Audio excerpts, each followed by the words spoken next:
First of all, let's go back to the Garden of Eden real quick.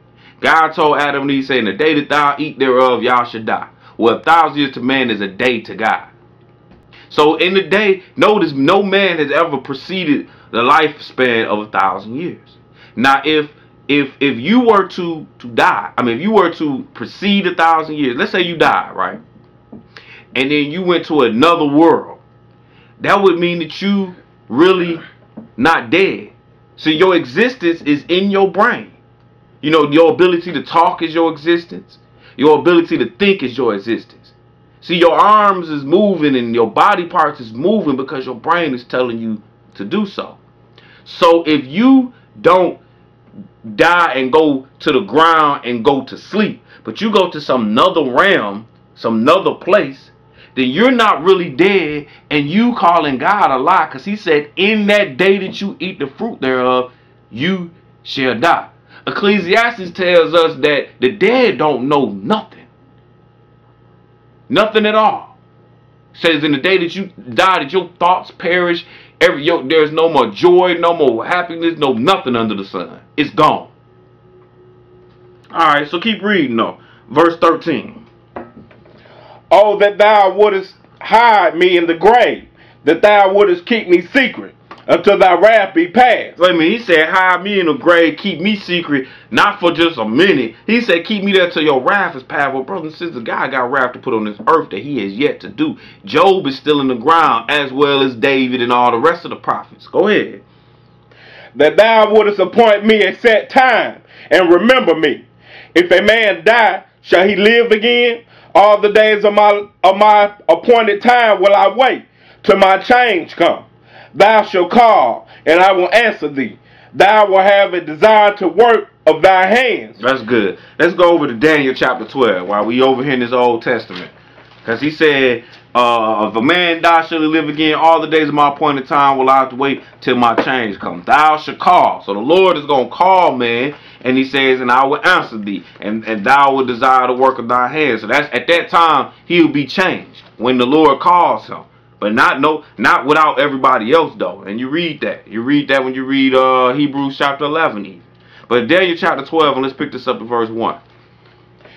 And at that time shall Michael stand up, the great prince which standeth for the children of thy people. That's right. And there shall be a time of trouble, such as never was, since there was a nation even to that same time. Go ahead. And at that time thy people shall be delivered, everyone that shall be found written in the book. And many of them that sleep in the dust of the earth shall awake, some to everlasting life, and some to shame and everlasting contempt. So we reading here, and we seeing that even Daniel is giving you the same record of this. He say that after some of this tribulation that Job was talking about, it says that many of them will sleep, which is the same thing Job was saying. Put me in sleep, and death is the same thing, because brothers and sisters, we gonna live forever when you really think about it. The question is we gonna live in the lake of fire or in the kingdom of God? And that's what this Daniel chapter 2 is showing you. So that's why sometimes Daniel chapter 12, that's why sometimes it call it sleep, because he gonna wake you out of this sleep. Because that's what it's like doing. It's like you taking a rest, because you're gonna live forever. Let's go over to Matthew chapter read verse 3. Read verse 3.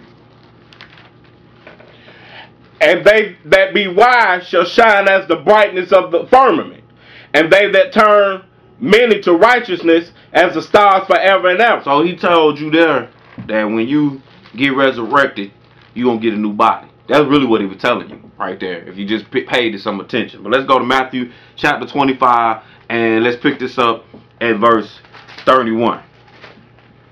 So Job told him, he said, all the time, I'm gonna wait in this ground, I'm gonna wait till my appointed time for my change to come. And we saw in Revelation chapter 12 that it was after Michael the prince who fought. It was after that time period before we seen the resurrection of the dead, right? Matthew chapter 25, and pick this up at verse 31. When you get it, go ahead and read it.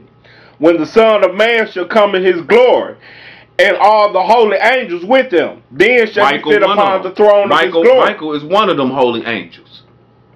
You know? So it says here, read that verse again. when the Son of Man shall come in his glory, Mm-hmm. and all the holy angels with him. Right. Then shall he sit upon the throne of his glory. Go ahead. And before him shall be gathered all nations, and he shall separate them one from another, as a shepherd divideth his sheep from the goats. Go ahead. And he shall set the sheep on his right hand, but the goats on the left. Mm-hmm. Then shall the king say unto them on his right hand, Come, ye blessed of my Father, inherit the kingdom prepared for you from the foundation of the world. So he told them, just like we read in Daniel chapter 12, we just putting the pieces together, brothers and sisters. I mean, it's line upon line, precept upon precept, as usual, how we do it here. Let's skip down to verse 41. Then shall he say also unto them on the left hand, Depart from me, ye cursed, unto everlasting fire. How long is that fire? Everlasting. Everlasting fire, brothers and sisters.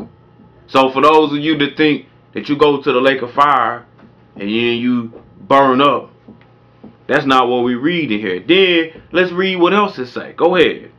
Prepared for the devil and his angels. See, prepared for the devil and his angels. You read in Ezekiel 28, you see the devil, he got different kind of bodies. Regular fire don't burn him up. Or he don't burn from just regular fire. That's why it's going, when they put him in there, you're talking about an everlasting fire that was prepared for the devil and his angels. That's where the thought process came from this fire. We read earlier in the class that the devil was sitting waiting, him and his angels, they waiting under chains of darkness to be sent to a particular place. But we don't see this place coming about to after the Lord return. Not now. There is nobody in the lake of fire now. You put somebody in the lake of fire right now. Let's say you send somebody to hell, like we like to call it, right now. And then let's say judgment come. Okay? Then next thing you know, Jesus like, oh my bad, I meant to put you in heaven. So all that time you've been burning in the fire. No, it don't work like that. And the Catholics, they wrong. Now when I say the Catholics, they wrong, I'm going to read something to you what the Catholics got on here. I'm reading here, this book is called The Catholic Source Book. The book I was able to pick up. And I'm reading about purgatory. It says, and I'm reading from page 121, an overview of the tradition. Purgatory. Purgatory is the suffering of the faithful which cause a purging of temporal punishment due to sin. It is explained in the Catechism of the Catholic Church at 1054 as a process, not a place, of purification after death for those who are saved, so that they may achieve the holiness necessary to enter into heaven. So according to the Catholic Source Book, and they referred you to the book, the Catechism of the Catholic Church, which I happen to have that too, and it says at 1054 under the profession of faith. So this is where they get they doctrine from, out this book here. It says those who die in God's grace and friendship imperfectly purified, although they are assured of their eternal salvation, undergo a purification after death, so as to achieve the holiness necessary to enter in the joy of God. Now, when we read in Matthew 25, it said that he's going to tell some to go to the left and some to go to the right. Not, well, you can go to here for a certain time. It said that in verse, what was that we read? Verse 41, it said that you was going to be here, and read that verse 41 again for me, brother. Then shall he say also unto them on the left hand, Depart from me, ye cursed, unto everlasting fire. Everlasting fire. You curse to everlasting fire. Not oops, I made mistakes. Now you sit over there for 50, 100 years and you get out. That's not what we read in, brothers and sisters. Do not take the words of man. You understand? Like these books right here, these the